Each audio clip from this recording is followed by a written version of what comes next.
Eu diria que é difícil enfatizar suficientemente a importância do lançamento do dicionário gramsciano no Brasil. O dicionário gramsciano representará seguramente um marco para os estudos marxistas no país. E ele tem esse potencial transformador, ele tem esse potencial de elevar a qualidade do marxismo brasileiro, e eu diria por várias razões. Em primeiro lugar, pelo simples fato de que ele é um dicionário focado na obra de Gramsci, em especial na obra do período carcerário, ou seja, tanto os cadernos do cárcere quanto as cartas do cárcere. E por esse motivo já seria um grande feito, um grande acontecimento. Porém, eu destacaria, tentando localizar, ainda que de uma maneira muito esquemática, né, o dicionário na evolução dos estudos gramscianos, quer seja na Itália, quer seja em outros países, né, eu diria o seguinte: em primeiro lugar, é conhecido que quando a chamada edição temática ela veio à luz, ela foi publicada pelo Pitti, enfim, sob a coordenação do Palmiro Togliatti, toda aquela história que nós conhecemos, uma primeira onda de estudos gramscianos ficou muito focada basicamente na política italiana, na interpretação da Itália. Em alguma medida também ela se espalha, né, para outros países, com a interpretação gramsciana de países como a França em especial. Isso teve, evidentemente, um forte impacto político. Por quê? Porque as forças sociais de esquerda, partidos intelectuais atuantes, né, no interior desses partidos, apropriaram-se do instrumental gramsciano, dos conceitos gramscianos, a fim de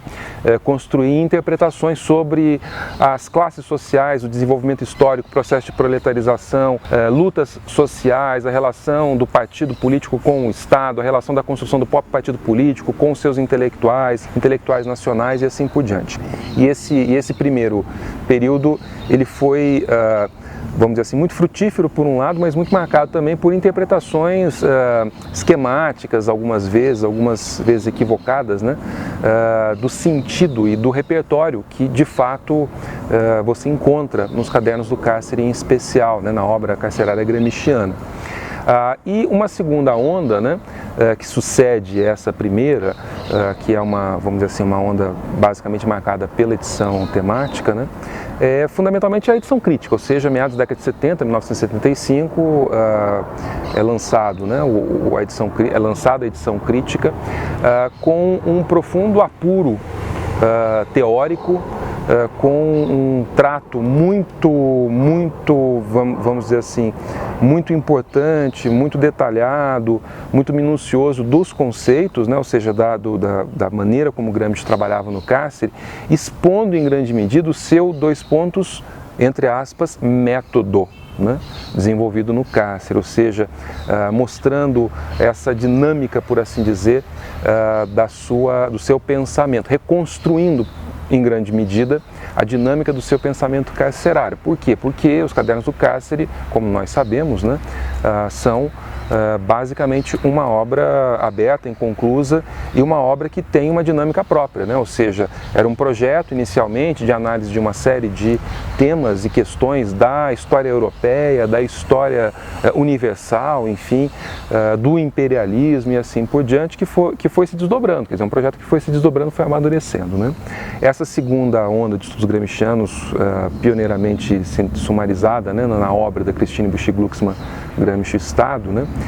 e em tantos outros exemplos que a gente poderia citar, foi, sem dúvida alguma, um período de enorme, eu diria, enorme produtividade, né? Uma produtividade muito mais especializada. No entanto, ele historicamente foi um período de baixa dos estudos gramscianos, né? Ou seja, não de baixa generalizada, mas de um certo refluxo, um recuo, né, dos estudos gramscianos, tendo em vista tanto o advento do neoliberalismo, depois a crise do leste europeu, o colapso das sociedades soviéticas e assim por diante, né? E eu diria que o dicionário gramsciano, ele em grande medida, ele deriva desse esforço de reconstrução do sentido, né, das palavras, dos conceitos, das noções de Gramsci, né, que evidentemente a edição crítica do Valentino de Aratana abriu, né, para os estudos, para as análises, né, e ao mesmo tempo é um ponto culminante, quer dizer, quando a International Gramsci Society decide de fato elaborar esse dicionário, né, era um projeto internacional que procurou se abrir para a participação de diferentes especialistas no mundo todo. O dicionário tem essa qualidade exatamente por isso, porque ele não ficou focado única e exclusivamente em especialistas de um país, ele se abriu para diferentes especialistas no mundo todo, inclusive especialistas brasileiros, né, que puderam participar desse projeto, e ao mesmo tempo ele é um projeto que praticamente culmina essa onda de estudos que tem propriamente o pensamento de Gramsci por objeto, ou seja, o seu método, a sua dinâmica interna, imanente. Isso significa que, para além da descrição puramente formal dos conceitos, o que se busca é reconstruir a dinâmica do pensamento de Gramsci. E isso é um instrumento de transformação social, eu diria,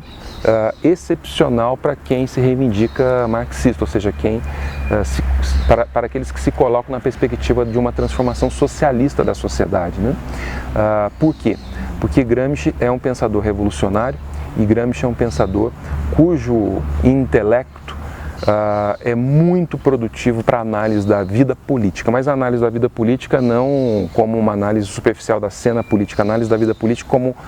vamos dizer assim, o ponto mais aparente da transformação, da modificação daquilo que está subjacente, né, às aparências, ou seja, a própria transformação da estrutura das sociedades como ela se apresenta. E para além disso, um grande dirigente político, né, ou seja, alguém que tem algo a dizer para as novas gerações, para os jovens, para aqueles que estão efetivamente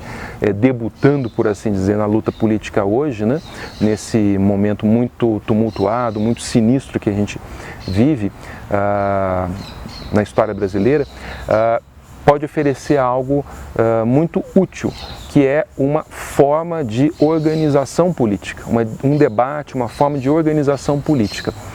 Que não apresenta esquemas ou não apresenta modelos prontos e acabados, mas que convida a um processo de auto-organização e de reflexão, que também é auto-reflexão, ou seja, é uma reflexão a respeito de onde estamos, para onde vamos, o que buscamos,